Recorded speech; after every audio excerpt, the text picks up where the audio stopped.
പത്തനംതിട്ട കൂടൽ മുറിഞ്ഞകല്ലിൽ അപകടത്തിൽ മരിച്ച 4 പേരുടെയും പോസ്റ്റ്മോർട്ടം നടപടികൾ പൂർത്തിയാക്കി മൃതദേഹങ്ങൾ പത്തനംതിട്ടയിലെ സ്വകാര്യ ആശുപത്രിയിലേക്ക് മാറ്റിയിട്ടുണ്ട് എന്നുള്ളതാണ്.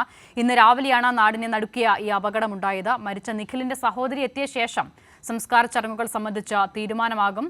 അപകട കാരണം വാഹനമോടിച്ച അനുവിന്റെ പിതാവ് ബിജു ഉറങ്ങിപ്പോയതാകാം എന്നാണ് പോലീസിന്റെ നിഗമനം എന്നുള്ളതാണ്. മലേഷ്യയിൽ നിന്നും യാത്ര കഴിഞ്ഞ് മടങ്ങി വരവേ ഇവരെ കൂട്ടാനായി വരികയായിരുന്നു അനുവിന്റെ പിതാവടക്കം ഉള്ളവർ. അവർ സഞ്ചരിച്ച വാഹനമാണ് ഇത്തരത്തിൽ ശബരിമല തീർത്ഥാടകർ സഞ്ചരിച്ച ബസ്സുമായി കൂട്ടിയിടിച്ച് അപകടമുണ്ടായത്. സുജു ടി ബാബു ചേരുകയാണ്. സുജു, നാടിനെ നടുക്കിയ ഒരു അപകടത്തിന്റെ വാർത്തയാണ്. നവദമ്പതികളാണ്. ഒരു യാത്ര കഴിഞ്ഞ് മടങ്ങി വരവേ അവരെ കൂട്ടാനായി വീട്ടുകാർ ചെല്ലുകയാണ്. പക്ഷേ വീടിനോടടുത്ത് 7 കിലോമീറ്റർ മാത്രം ദൂരത്തിൽ കരുതിയിരിക്കാതെ നിലച്ചിരിക്കാതെ നേരത്തൊരു അപകടം അവരുടെ 4 പേരുടെയും ജീവൻ എടുക്കുന്നു. ഇപ്പോൾ നടപടിക്രമങ്ങളൊക്കെ പൂർത്തിയായിട്ടുണ്ടോ? എന്താണ് അവിടുത്തെ സാഹചര്യം? അസിത, ഒരു യാത്ര എന്ന് പറഞ്ഞാൽ അത് ശരിയാകില്ല. ഒരു ഹണിമൂൺ ട്രിപ്പ് എന്ന് തന്നെ പറഞ്ഞിട്ടിരിക്കുന്നു. അതായത് 15 ദിവസങ്ങൾക്ക് മുമ്പ് മാത്രമാണ് ഇവരുടെ വിവാഹം നടക്കുന്നത്.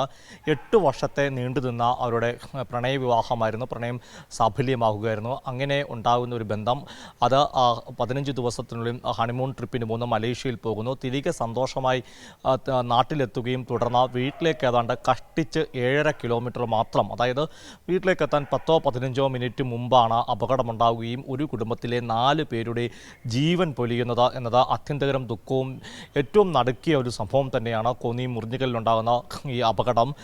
ഇതിൽ മരിച്ചിരിക്കുന്നത് നവദമ്പതിമാരായ നിഖിലും അനുവും, അനുവിൻ്റെ പിതാവും അതുപോലെ നിഖിലിൻ്റെ പിതാവുമാണ് മരിച്ചിരിക്കുന്നത്.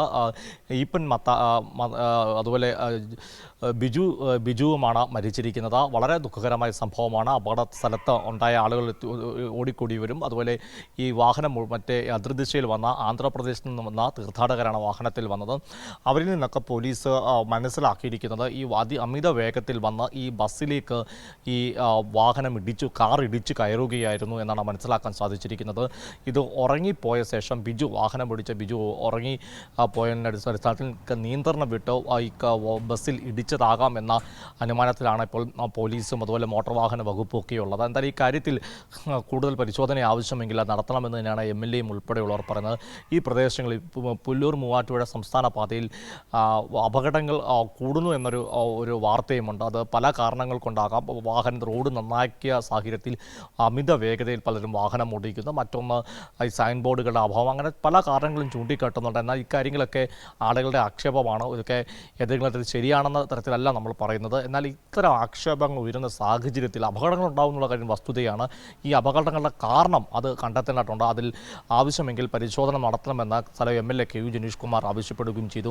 ഇതുമായി ബന്ധപ്പെട്ട് റോഡ് സേഫ്റ്റി അതോറിറ്റിയോട് സംസാരിക്കുമെന്ന് പത്തനംതിട്ട ജില്ലാ കളക്ടർ S. പ്രേംകൃഷ്ണയും പറഞ്ഞു. ഇവരുടെ മുറിഞ്ഞകല്ലിൽ അപകടമുണ്ടാകുന്നു. തുടർന്ന് കോന്നി താലൂക്ക് ആശുപത്രിയിലേക്കായിരുന്നു 3 പേരുടെ അനുവിൻ്റെ ഒഴികെയുള്ള ഭർത്താവിൻ്റെയും പിതാക്കന്മാരുടെയും മൃതദേഹം കോന്നി താലൂക്ക് ആശുപത്രിയിലേക്കാണ് ആദ്യം എത്തിച്ചത്. അവിടുന്ന് ഇൻക്വസ്റ്റ് നടപടികൾ പൂർത്തിയാക്കി രാവിലെ തന്നെ പത്തനംതിട്ട ജനറൽ ആശുപത്രിയിലും അനുവിന് ഈ അപകടം നടക്കുമ്പോൾ ഈ ബോഡി രക്ഷാപ്രവർത്തനത്തിന് എത്തിയ ആളുകൾക്ക് അനുവിൻ്റെ ജീവനുണ്ട് എന്ന ഒരു അടിസ്ഥാനത്തിൽ അവർ പെട്ടെന്ന് പത്തനംതിട്ട സ്വകാര്യ ആശുപത്രിയിലേക്ക് എത്തിക്കുകയായിരുന്നു. എന്നാൽ അവിടെ വെച്ച് അനു മരണപ്പെടുകയായിരുന്നു. എന്തായാലും വളരെ വേദനാജനകമായ സംഭവമാണ് പത്തനംതിട്ടയെ സംബന്ധിച്ചോളം. മാത്രമല്ല ഇന്ന് കേരളം തന്നെ നടുക്കത്തോടെയായിരിക്കാം ഒരുപക്ഷെ ഉണർന്നത്. കാരണം 5 മണിക്ക് ഈ സംഭവം ഉണ്ടാവുകയും എല്ലാ മാധ്യമങ്ങളിലും ദൃശ്യമാധ്യമങ്ങളിലും സ്ക്രോളായും ലൈവായിട്ടൊക്കെ കാര്യങ്ങൾ എത്തിയുണ്ട്. ഒരുപക്ഷെ മലയാളികൾ ഉണർന്നത് തന്നെ ഈ ഏറ്റവും വേദനാജനകമായ ഈ വാർത്ത. അത് അനുവിൻ്റെ വീട്ടിലെത്തുമ്പോഴാണ് നമുക്ക് വലിയ വിഷമം തോന്നുന്നത്. കാരണം ക്രിസ്മസ് ട്രീ പുറത്ത് അലങ്കരിച്ചത് കാണാം. അനുവും നിഖിലും തമ്മിലുള്ള വിവാഹം നടന്ന ശേഷമുള്ള ആദ്യ ക്രിസ്മസ് വരികയാണ്.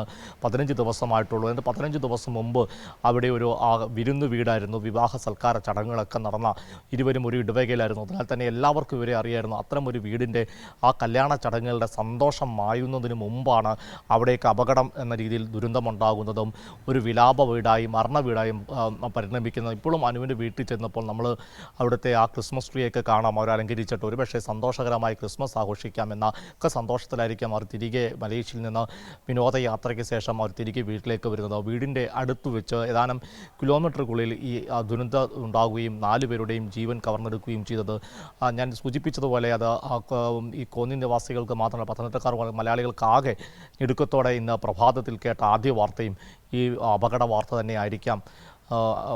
തീർച്ചയായും സുജു ടി ബാബു പറഞ്ഞതുപോലെ അത്യന്തം ദുഃഖകരമായ സാഹചര്യത്തിലൂടെ ആ നാടും കടന്നുപോകുന്നു എന്നുള്ളതാണ്. 4 പേരുടെയും മരണം അതിരാവിലെ തന്നെ സ്ഥിരീകരിച്ചു. എയർപോർട്ടിൽ നിന്നും മടങ്ങി വരവെയാണ് അവർ സഞ്ചരിച്ച കാർ ഒരു ബസ്സുമായി കൂട്ടിയിടിച്ച് അപകടമുണ്ടായത്. വിവരങ്ങൾ നൽകുകയായിരുന്നു സുജു ടി ബാബു.